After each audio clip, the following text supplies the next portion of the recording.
என்னுடனே கூட இருந்தவர்கள், ஏன்னா இவங்களாம் ஒரு டீமாக போகிறாங்க. தேவனுடைய காரியத்துக்கு விரோதமான காரியத்தை செய்வதற்காக புறப்பட்டு போகிறாங்க. அப்படி போயிட்டு இருக்கும்போது வெளிச்சத்தை பார்க்குறாங்க. பயமடைந்தவர்கள் டீமாக போகிறாங்க. வெளிச்சம் கிடைச்ச உடனே கொஞ்சம் பேர் என்ன செஞ்சிட்டாங்க, பயமடைஞ்சு அடித்து பிடிச்சி ஓடியே போயிட்டாங்க. எல்லோரும் ஓடி போயிட்டாங்க.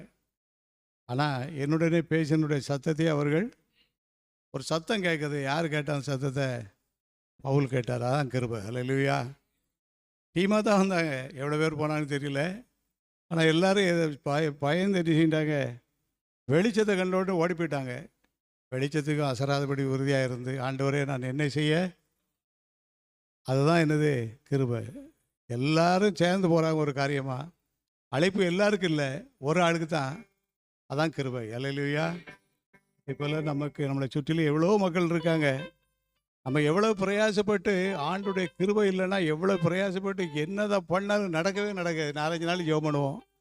பிறகு முள்ளு அந்த வழியில் விழுந்த விதையை போல், அந்த கற்பாறையில் விழுந்த விதையை போல், அந்த முள்ளுக்குள்ளே விழுந்த விதையை போல் 5-6 நாள் சடப்படாமல் பிறகு எல்லாம் ஓடி போயிடும். ஆனால் ஆண்டவருடைய கிருபை பெற்றவங்க, சொல்லுங்கள் எல்லாரும், ஆண்டவருடைய கிருபை பெற்றவங்க நல்ல நிலத்தில் விழுந்த விதையை போல் 30, 60, 100 பலன் கொடுப்பார்கள். நம்ம எல்லாரையும் ஆண்டவர் கிருபை பெற்றவர்களாக வச்சுருக்காரு.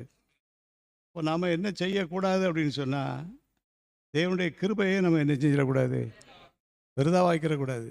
கிருபை தானே, ஆண்டவர் தானே, மன்னிக்க மாட்டாரா? இறங்க மாட்டாரா? இறங்கினார்லா, இன்னும் இறங்குவார், இன்னும் இறங்குவார், இன்னும் இறங்குவார் சொல்லிகிட்டே கிருபையை வேஸ்ட் பண்ணிட்டோம்னா நம்மளை கீழே இறக்கி போட்டுருவார். நம்ம கீழே என்ன செஞ்சிடுவார், அப்புறம் ஏறி வர முடியாது. ஆகையினால நம்ம எல்லாருமே கிருபை பெற்றவங்க அப்படிங்கிறத நம்ம மறந்துடக்கூடாது. மரியாள்கிட்ட தூதன் போய் சொன்ன வார்த்தை என்ன வார்த்தை? கிருபை பெற்றவளே வாழ்க. கிருபை இருக்க வரைக்கும் வாழ்க தான். கிருபை போயிடுச்சுன்னா ஒழிக. அதெல்லாம் முடிஞ்சு வச்சு. அதனால் நம்ம எல்லோரும் வாழ்க என்று வாழ்த்து பெற்றுக்கொள்வதற்கும் வாழ்வதற்கும் நம்மளை ஆண்டவர் அழைச்சிருக்கிறாரு.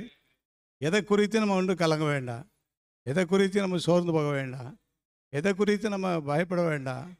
ஜீவனுடைய தேவன் நம்மோடு கூட இருக்கிறார். அல்லேலூயா. அந்த பவுல் சொல்கிறாரு, எனக்கு கிடைத்த தேவ கிருபையை விருதாவாக்குறது இல்லை அப்படி. அப்போ அவருடைய கிருபையை வேஸ்ட் பண்ணாதபடி கிருபையில் பெருகிட்டார்.